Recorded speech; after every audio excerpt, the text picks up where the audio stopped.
अस्सलाम वालेकुम नाज़रीन, मैं महक फ़ातिमा कसलम में आप सब का इस्तकबाल करती हूँ। उम्मीद है मेरी फर्स्ट वीडियो आप लोग को बहुत पसंद आई होगी। मेरे चैनल को लाइक, सब्सक्राइब एंड शेयर करना बिल्कुल भी ना भूलें। पिछले मौजू में हम लोगों ने डिस्कस किया था कि हज़रत आदम अलैहिस्सलाम की पैदाइश के बारे में। अब हमारा मौजू है हज़रत आदम अलैहिस्सलाम को जन्नत से कैसे निकाला गया। कहा जाता है कि अल्लाह ने शुरू ही में तय कर दिया था कि आदम की फर्माबरदार औलाद बहशत में और नाफरमान औलाद दोज़ख में जाएगी। अगर सबको जन्नत में ही रखना होता तो दोज़ख कैसे भरी जाती और आमाल का हिसाब किताब ही क्यों होता। गेहूं का पौधा भी इसी आजमाइश के लिए रखा गया था जो उनके बहशत के निकाले जाने की वजह बना। उलेमा ने लिखा है कि जब हज़रत हव्वा ने थोड़े से गेहूं का फल खा लिया और उनके कहने से हज़रत आदम ने भी कुछ खा लिया तो तभी तक हज़रत आदम के मैदे में गेहूं पूरी तरह हज़म भी नहीं हुआ था कि बहशत का लिबास जिस्म पर से गिर पड़ा। जिस्म नंगा हो गया। मजबूर होकर इंजीर के पत्तों से जल्दी जल्दी जिस्म ढांका। हुक्म हुआ कि ए आदम, तेरे नंगा होने की वजह क्या है। कहा, अल्लाह, इसकी वजह यह है कि तेरी मर्जी पर अमल ना किया, उस मना किए हुए पेड़ का फल खा लिया। फिर आदम ने यह भी अर्ज किया कि ये गलती सांप और मोर के कह बहकाने और कसम खाने से हुई है, जबकि ये बहशत के अमीन और रखवाले हैं। कहा जाता है कि उस वक्त सांप शक्ल व सूरत के एतबार से बहुत ही खूबसूरत था। उस जैसा बहशत में कोई जानवर भी न था। अल्लाह ताला ने इस गुनाही की वजह से उसका चेहरा बिगाड़ दिया। मिट्टी धूल को उसका खाना बना दिया और पेट सीने के बल ज़मीन को रगड़ना और छाती को छीलना मुकद्दर हो गया।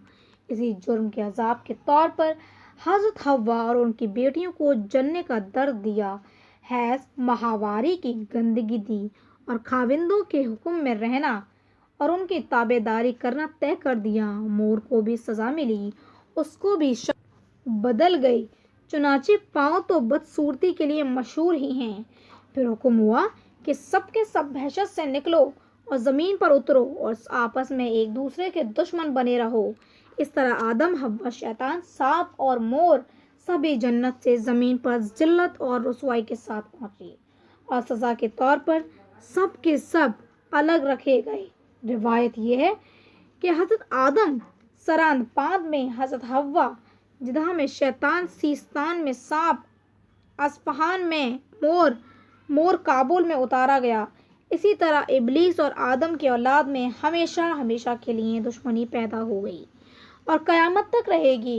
इस वाक़ये के बाद हज़रत आदम ने 40 दिन तक न खाना खाया न पानी पिया। हज़रत हव्वा की जुदाई से तड़पते रहे, 300 वर्ष तक रोते रहे और तौबा व इस्तग़फ़ार करते रहे। फिर सबसे बड़े रहीम अल्लाह ने अपनी मेहरबानी में हज़रत आदम के दिल में ये कुछ कलमे उतारे, रब्बना ज़लमना अनफुसना इस्लाम तग़फ़िर लना व तरहम लना कुतुब लना खासिल ला इलाहा इन्ना अंता सुब्हाना व हमदिका अमलतु सुबन व जुमली नफ्सी।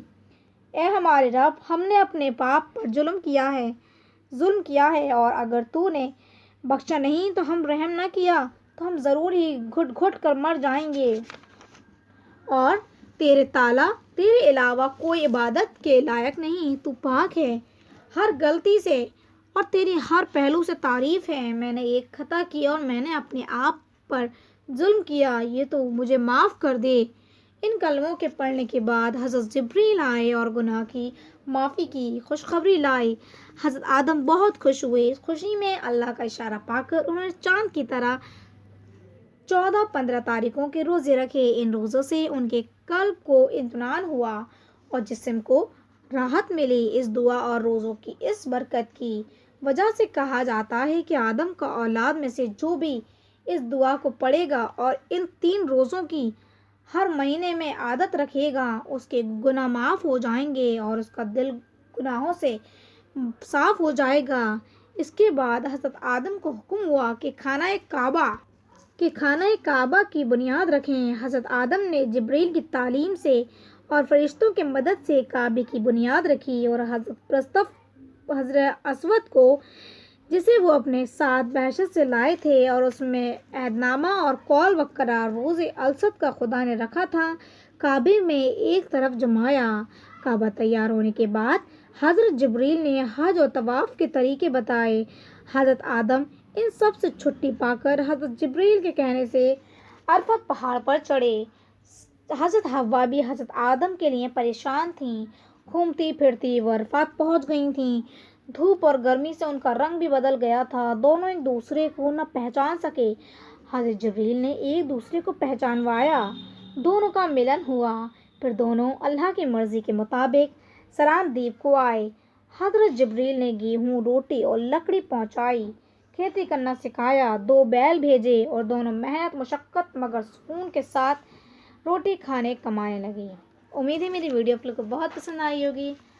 اگر آپ کو اس کا آگے کا موضوع پڑھنا ہے، سننا ہے، تو میرے چینل کو لائک، سبسکرائب اور شیئر کرنا بالکل بھی نہ بھولیں۔ السلام علیکم۔